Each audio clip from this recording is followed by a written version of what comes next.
Let me tell you about the time that we had a brush with somebody famous. Kind of, sort of. My name's Sherry, and I'm from Twin Sisters Mastectomy Boutique. So, my office, Twin Sisters Mastectomy Boutique, is in Toronto, Canada. And more specifically, we're in Etobicoke. And who knew, but there are a lot of production offices and movie sets and theaters around here, and I didn't really know that, even though I've been here for like 16 years already. But apparently, they do a lot of movies. Okay.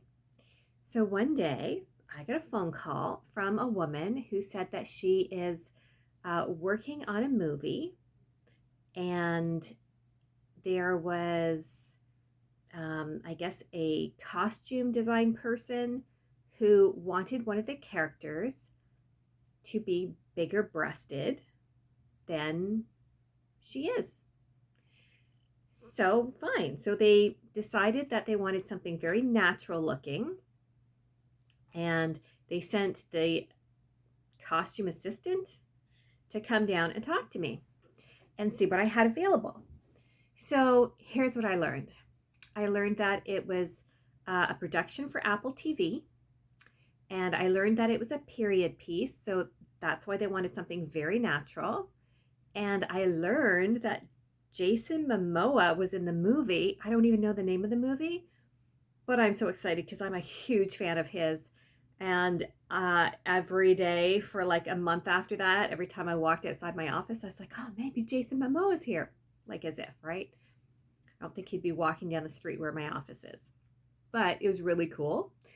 And so what happened was this lovely lady came in and she said that the character they wanted to enhance the look of her breast size was a 32 band size, and they wanted to make her into a C cup.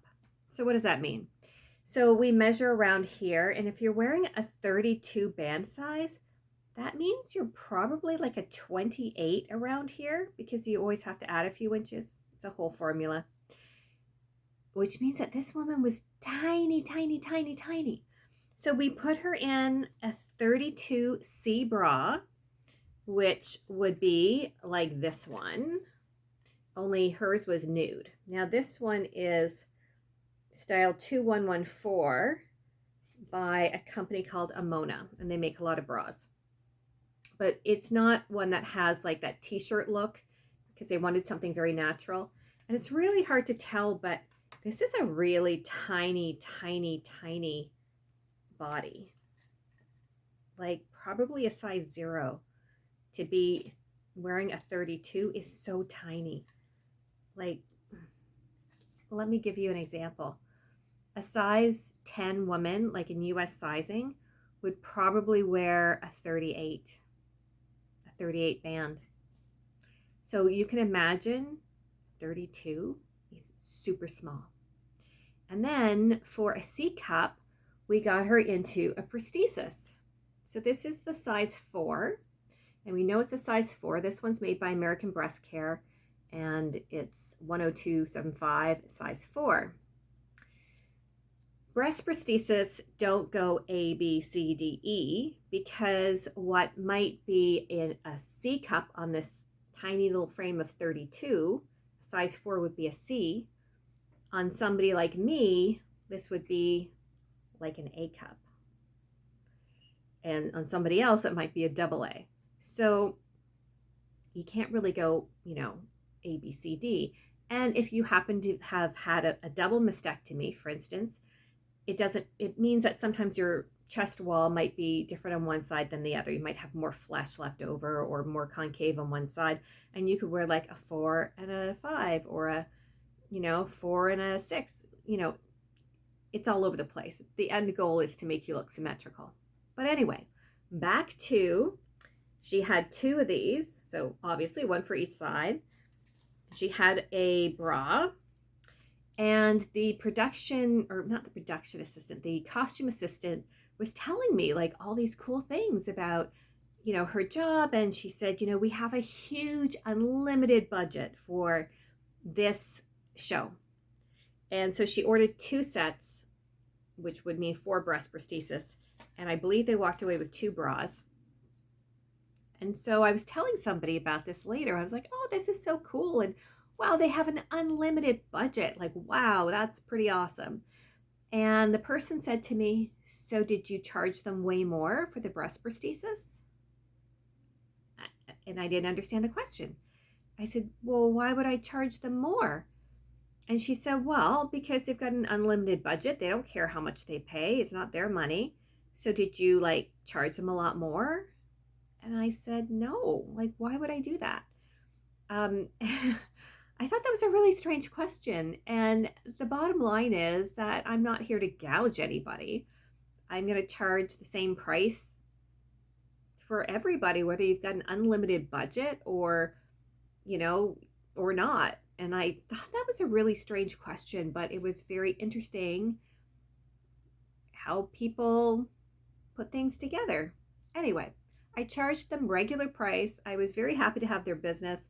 It was the closest I've come to a celebrity brush with a celebrity. Not even that I saw anybody, but I thought it was pretty cool. And I guess the only other celebrity I've really come close to is Canada's songbird, Anne Murray. And I was working with an audiologist at the time. I was in that field, and I was talking to this audiologist in her office in the main front area of the office. And Anne Murray walks in because she was a client there. I guess all musicians work with audiologists. And so I was about 10 feet away from Anne Murray and probably 6 feet away from the audiologist. And we were kind of standing in this triangle. She didn't acknowledge me at all. It wasn't rude, but it would be nice if she said hi. But she wasn't there to see me. So she was talking to the audiologist, and she had this really kind of deep timbre voice, very strong voice, and it was, kind of interesting. And, she seemed nice enough, and that was it. That was the closest I've come to my brush with celebrity. So if you've had a brush with celebrity, I would love to hear about it because I'm hoping for some more. Like and subscribe.